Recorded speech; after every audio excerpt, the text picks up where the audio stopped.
mencintai negeri Yaman yang mereka tidak lebih indah dari Indonesia.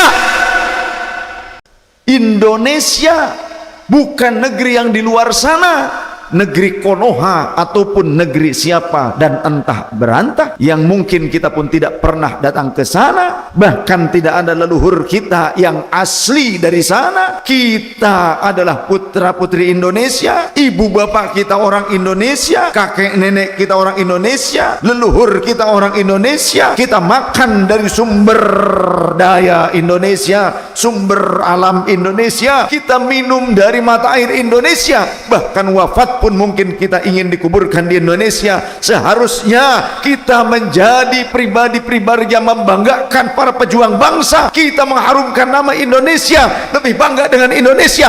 Tak lebih daripada itu, jangan lebih mencintai negeri Yaman yang mereka tidak lebih indah dari Indonesia, lebih mencintai Amerika yang bahkan mereka pernah menjajah negeri kita Indonesia.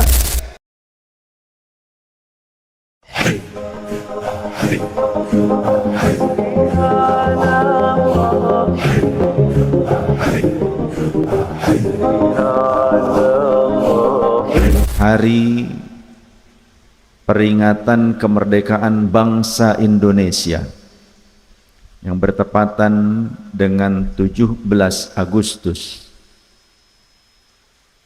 itu adalah hari kemerdekaan bangsa Indonesia,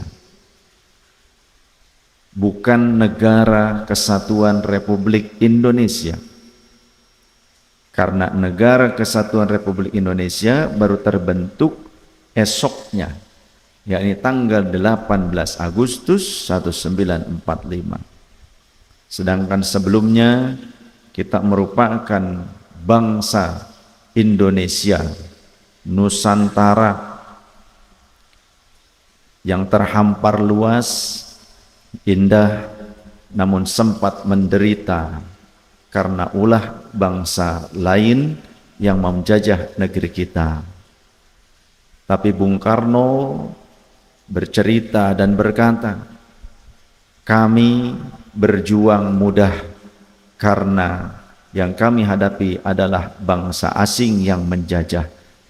Tapi kelak kalian wahai pemuda-pemudi bangsa yang meneruskan melanjutkan hasil perjuangan para pendiri bangsa ini, kalian akan mengalami masa di mana akan terasa sulit dan beratnya dalam perjuangan kalian, karena yang kalian hadapi adalah bangsa sendiri yang berkhianat.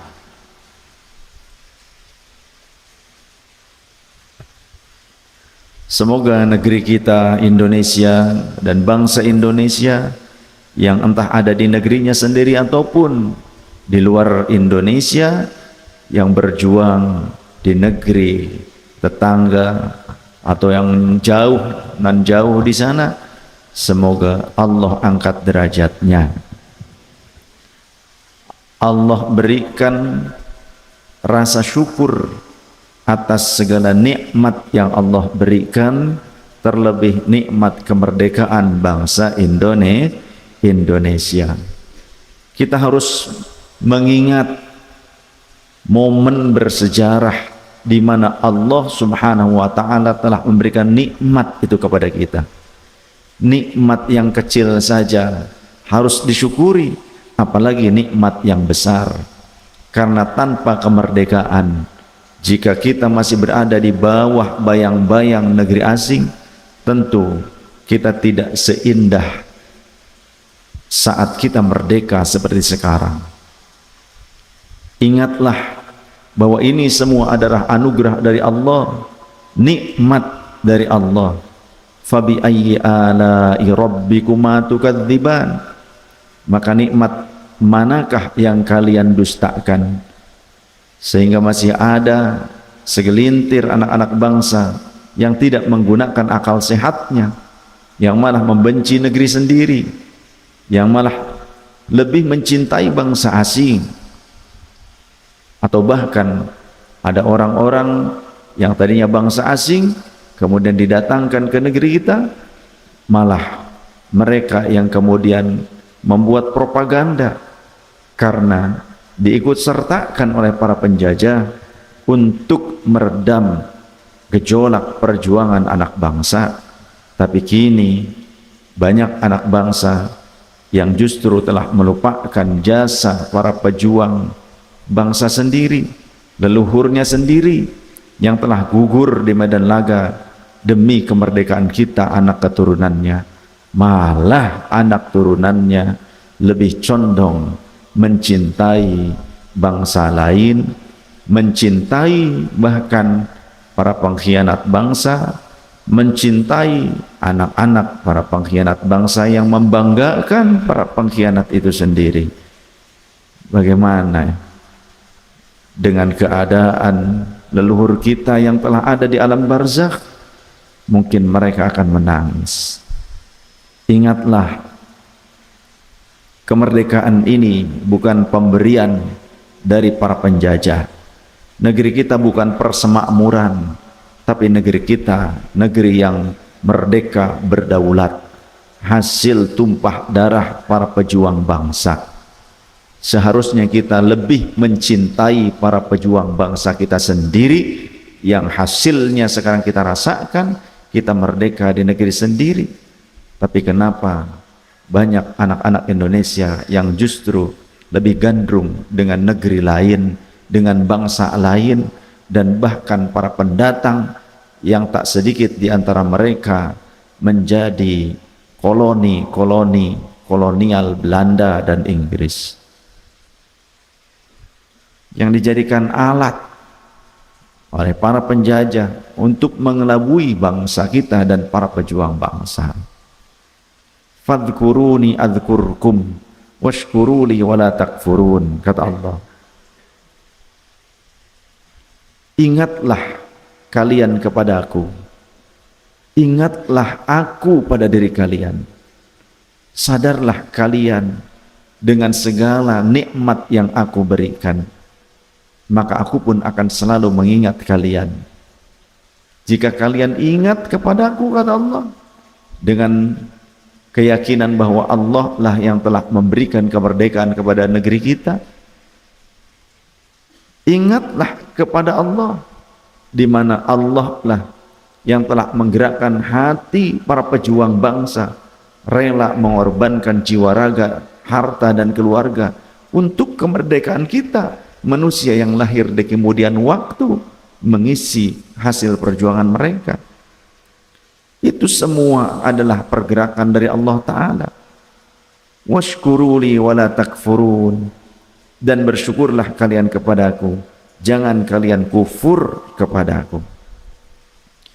Sahabat ahbabur Rasul dimanapun berada,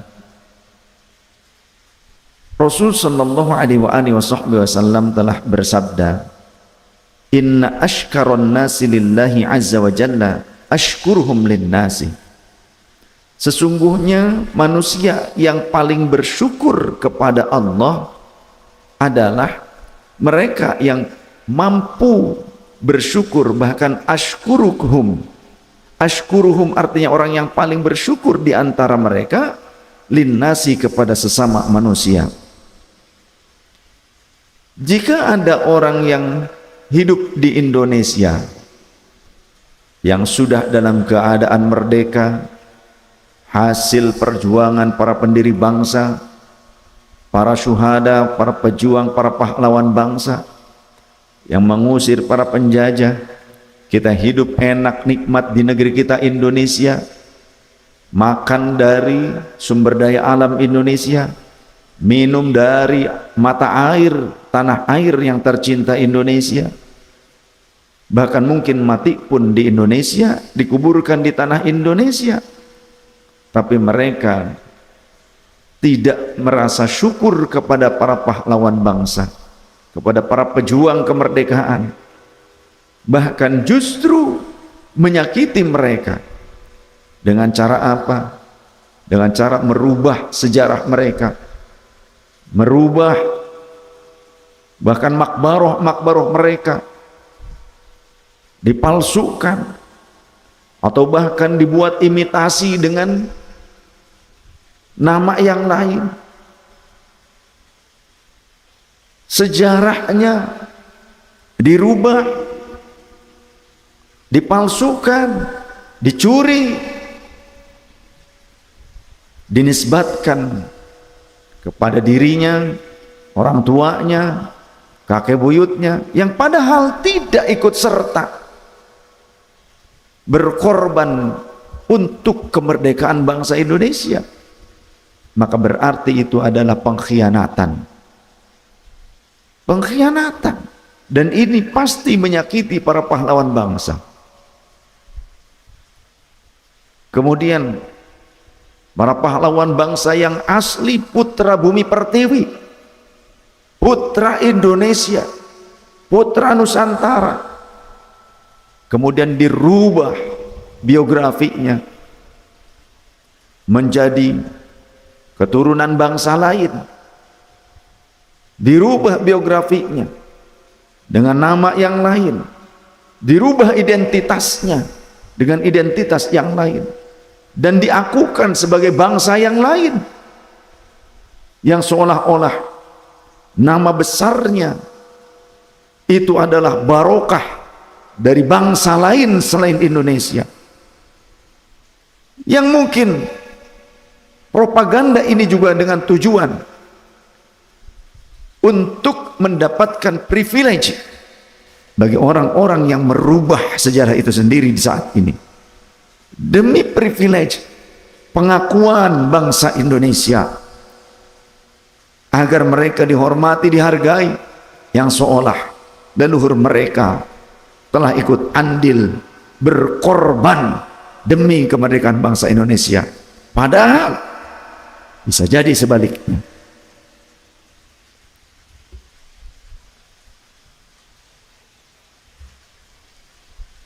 Kemudian bagi kita sendiri, putra putri dan penerus para pejuang bangsa, lalu kita tidak bangga dengan leluhur kita yang gugur di medan laga, yang darahnya tertumpah di tanah air kita, memerahkan tanah Indonesia. Lalu kita tidak bangga dengan mereka. Kita lebih bangga dengan keturunan bangsa lain. Sungguh terwelu.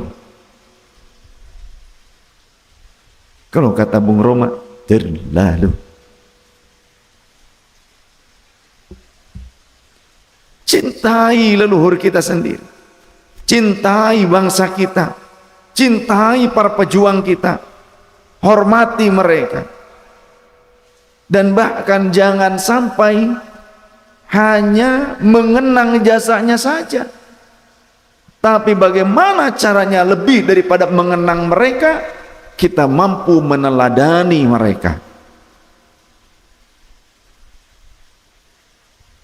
Patriotik mereka jangan hanya tertoreh pada selembar kertas saja, jangan hanya menjadi sebuah gambar di setiap tahun di hari kemerdekaan bangsa kita, jangan hanya menjadi penghias rumah kita, tertera pada dinding-dinding rumah, atau bahkan mungkin menjadi gambar pemanis pada gerbang rumah kita. Lebih dari itu, seharusnya kita mampu untuk datang berziarah ke pusara mereka. Lebih dari itu pula, kita harus bisa memiliki jiwa patriotik, berkorban untuk bangsa dan negara, untuk kehormatan bangsa dan negara, untuk kedaulatan bangsa dan negara. Indonesia bukan negeri yang di luar sana, negeri Konoha ataupun negeri siapa dan entah berantah, yang mungkin kita pun tidak pernah datang ke sana, bahkan tidak ada leluhur kita yang asli dari sana. Kita adalah putra putri Indonesia, ibu bapak kita orang Indonesia, kakek nenek kita orang Indonesia, leluhur kita orang Indonesia. Kita makan dari sumber daya Indonesia, sumber alam Indonesia. kita minum dari mata air Indonesia, bahkan wafat pun mungkin kita ingin dikuburkan di Indonesia. Seharusnya kita menjadi pribadi-pribadi yang membanggakan para pejuang bangsa. Kita mengharumkan nama Indonesia, lebih bangga dengan Indonesia. Tak lebih daripada itu, jangan lebih mencintai negeri Yaman yang mereka tidak lebih indah dari Indonesia, lebih mencintai Amerika yang bahkan mereka pernah menjajah negeri kita Indonesia. Bolehlah Anda silahkan pergi melancong kemana-mana, injak tanah mereka, beritahu kepada isi tanahnya bahwa kami Indonesia sudah merdeka. Apa isi tanah mereka? Para penjajah yang sudah mati menjadi tulang belulang, yang dulu mungkin pernah datang ke negeri kita Indonesia. Sampaikan kepada mereka, tunjukkan dengan dada yang lebar, kita bangsa yang sudah berdaulat, yang merdeka.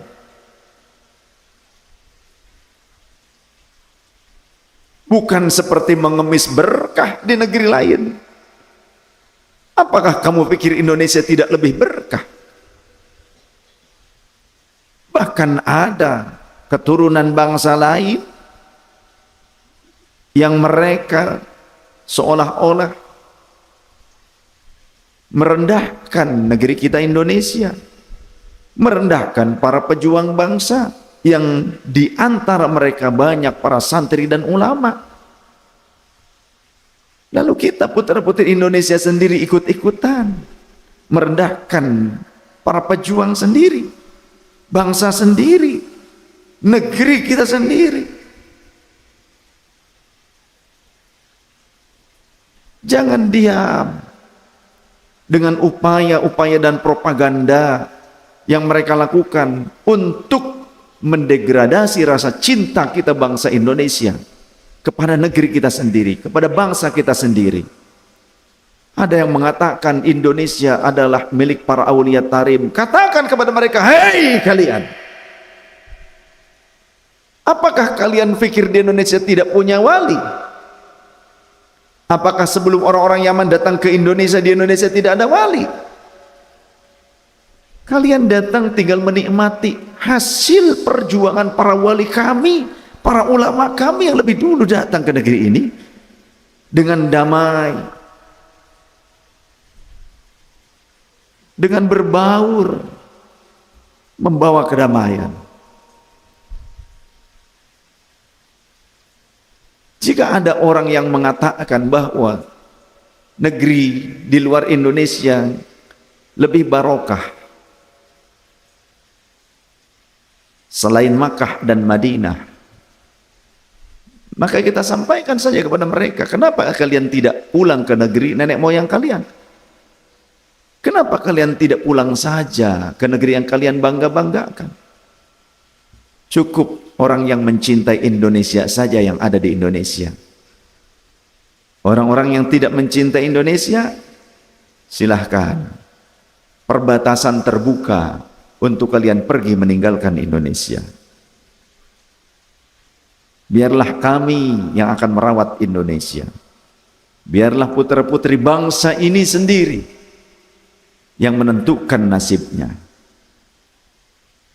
Kalian yang merasa bahwa negeri lain lebih barokah dari Indonesia, silahkan cari keberkahan itu di negeri yang kalian yakini, pergilah ke sana, tinggallah di sana, angkat kaki dari Indonesia. Setuju?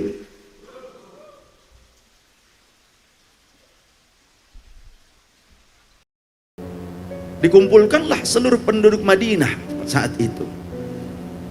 Lalu Rasulullah dengan lantangnya beliau berkata, ayyuhan nas, wahai kalian manusia,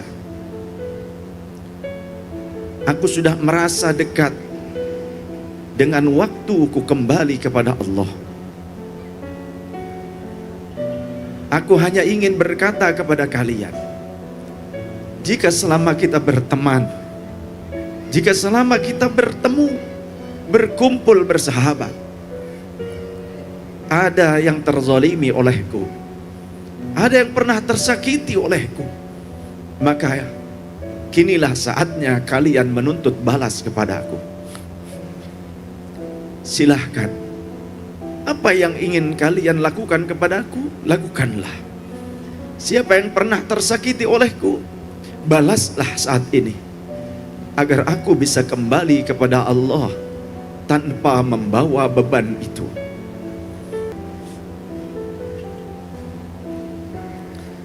Tidak ada orang yang bereaksi satupun. Lalu kembali Rasul mengulang yang kedua kalinya. Aku tanya kepada kalian, siapapun di antara kalian yang merasa pernah terzalimi, yang pernah diambil haknya olehku, silahkan datang kepada aku. Tuntutlah aku saat ini sebelum aku kembali ke haribaan. Saat itu tidak pula ada orang yang menyaut. Semuanya tertunduk menangis. Lalu yang ketiga kalinya Rasul bertanya lagi. Aku harap tidak ada satupun yang terlewatkan. Jika memang ada di antara kalian yang pernah kusakiti, datanglah, aku siap menerimanya. Aku tidak akan menuntut kalian. Tiba-tiba berdirilah seorang lelaki, datang mendekat kepada Rasulullah sallallahu alaihi wasallam. Lalu para sahabat yang melihatnya, menyaksikannya, merasa aneh.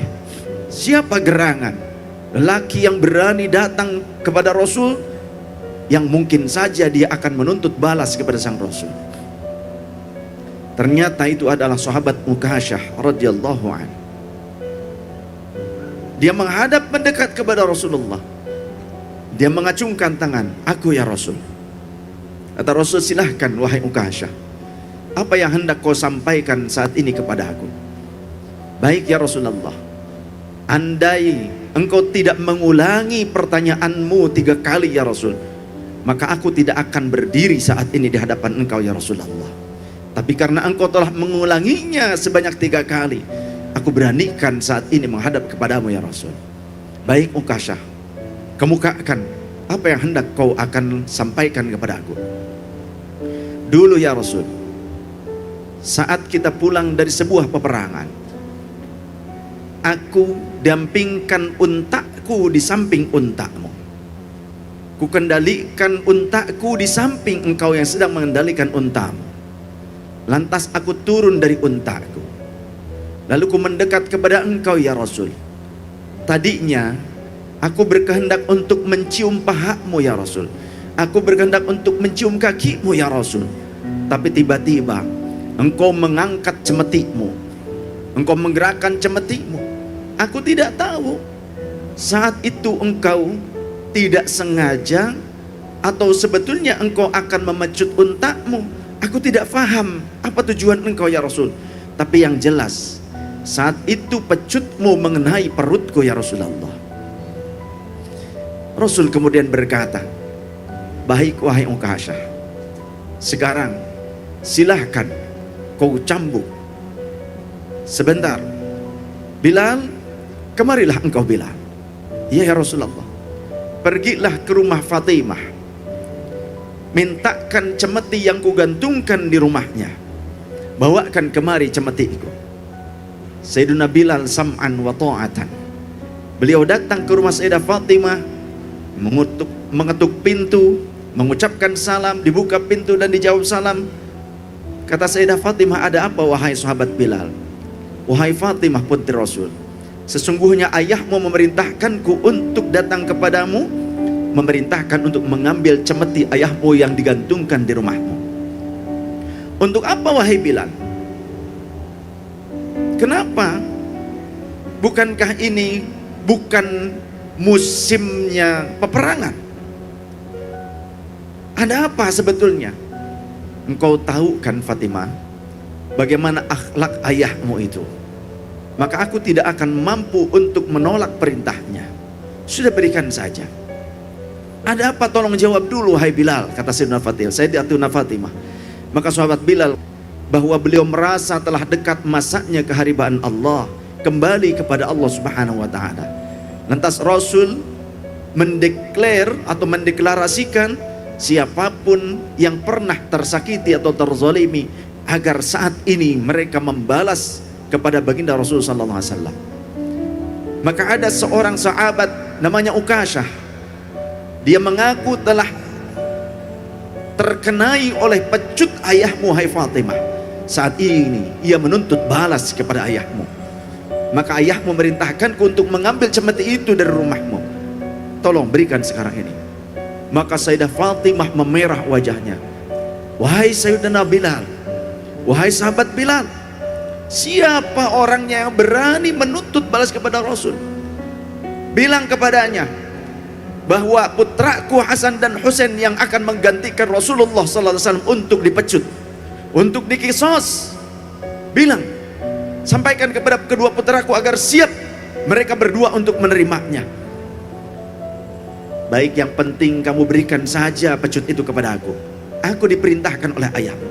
Diserahkan, kemudian sambil diwanti-wanti, sampaikan kepada kedua putraku agar mereka bersiap untuk menanggung kisos bagi kakeknya. Baik, wahai putri Rasul. Pergilah sahabat Bilal ke masjid. Pergilah ke kerumunan orang. Orang melihat aneh, tegang saat itu, karena sahabat Bilal membawa cemeti. Diserahkanlah kepada Rasul sallallahu alaihi wasallam. Kemudian Rasul memanggil Ukasyah. Wahai Ukasyah, kemarilah engkau. Silahkan balas apa yang pernah aku lakukan. Namun demi Allah, aku tidak pernah melakukan itu kepadamu dengan sengaja. Mungkin saat itu aku tidak sengaja.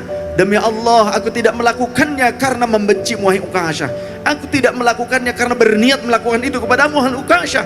Tapi namun demikian, aku siap menerima balasannya dari wahai Ukasyah. Lalu tiba-tiba sahabat Abu Bakar dan sahabat Umar berdiri. Ya Rasulullah, biar kami berdua yang menggantikan kau. Ukasyah, jangan kau pecut Rasulullah, cambuk saja tubuh kami berdua. Maka Rasul kemudian berkata, diamlah kalian berdua, hai Abu Bakar Siddiq, wahai Umar radhiyallahu anhuma. Diamlah. Allah tahu kedudukan kalian dan Allah tahu sejatinya hati kalian. Allah tahu tentang kemuliaan kalian. Duduklah. Silakan Ukasyah, lakukan. Kemudian tiba-tiba Sayyidina Ali berdiri. Wahai Ukasyah, kau tahu selama ini aku senantiasa bersama Rasulullah. Bahkan aku siap menggantikan Rasul tidur di tempat tidurnya di pembaringannya pada saat Rasul dikepung oleh orang-orang yang membenci beliau pada saat di Makkah. Aku saat ini lebih siap untuk kau pecut. Bahkan dulu aku lebih siap untuk mati menggantikan Rasul SAW. Hanya kalau untuk dipecut saat ini, pecutlah tubuhku sebanyak 100 kali sampai kau puas, wahai Ukasyah. Tegang keadaan saat itu. Maka Rasul kemudian berkata, wahai Ali, duduklah engkau. Allah tahu niatmu, Allah tahu kemuliaanmu, wahai Ali. Duduk, duduk. Biar aku yang menanggungnya, kata Rasul. Kemudian kedua cucunya, Saudara Hasan wal Husain, pemuda yang gagah, pemuda yang indah perangainya, berdiri. Wahai paman,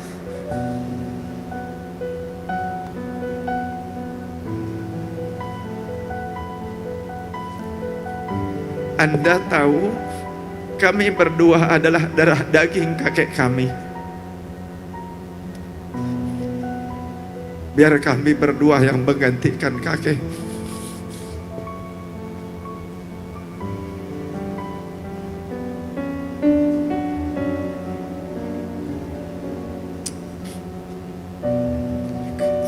Kedua anak ini dengan tulus, dengan sopan, dengan adab, meskipun tahu orang ini sedang berupaya menuntut kepada kakeknya, tapi dengan penuh adab.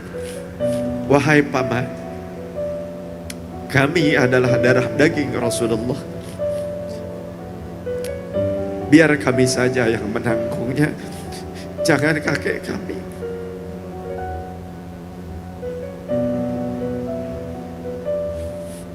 Maka kemudian apa kata Rasul sallallahu alaihi wasallam? Wahai cucuku Hasan dan Husain, wahai buah hatiku, kata Rasul, Allah tahu niatmu sayang. Duduklah wahai putra-putra terbaikku, biar kakek yang menanggungnya. Karena ini kesalahan kakek. Kakek tidak mungkin melimpahkan kepadamu anakku. Wahai kakek, biarlah kami engkau sudah cukup menanggung resiko dalam perjuangan dakwah ini. Biar kami saja. Kata Rasul, tidak wahai cucuku, biarkan. Aku tak mau menghadap kepada Allah dengan membawa beban ini. Lantas kemudian Sayyidina Ukasah mendekat, silahkan Ukasah, lakukanlah kepada aku. Apa kata sahabat Ukasah? Ya Rasulullah, saat itu aku terbuka dada dan perutnya. Pecutmu mengenai tubuhku, mengenai dada dan perutku saat aku tak terbalut dengan selembar kain pun. Namun engkau saat ini berbalut baju. Ini tidaklah adil ya Rasulullah, kata sahabat Ukasah. Lalu Rasul kemudian membuka dadanya. Maka riuh kemudian saat itu dari para sahabat, ya Allah, manusia macam apa yang berani menuntut Rasulnya seperti ini? Orang-orang hampir saja mereka memukuli Ukasah. Kemudian Rasul menahan mereka, jangan, duduklah kalian semua, biarkan dia melakukan apa yang dia inginkan. Lalu sahabat Ukasah tak kuat menahan diri melihat dadanya Rasul dan perut bagian atasnya Rasul terbuka. Saat itu kemudian sahabat Ukasah, ia melemparkan dan kemudian memukulkan pecut itu ke tanah. Bukan ini yang aku mau. Kemudian dia mendekap Rasulullah SAW seraya menangis dan menciumi dada Rasulullah, menciumi dada sang Nabi. Ya Rasulullah, ini yang ku mau, karena aku tidak tahu bagaimana nasibku kelak di akhirat. Yang ku mau adalah aku tidak terhalangi oleh selembar kain pun denganmu. Saksikan ya Rasul, aku mencintaimu, bukan aku ingin menyakitimu ya Rasul. Aku ingin bersamamu kelak di akhirat ya Rasulullah.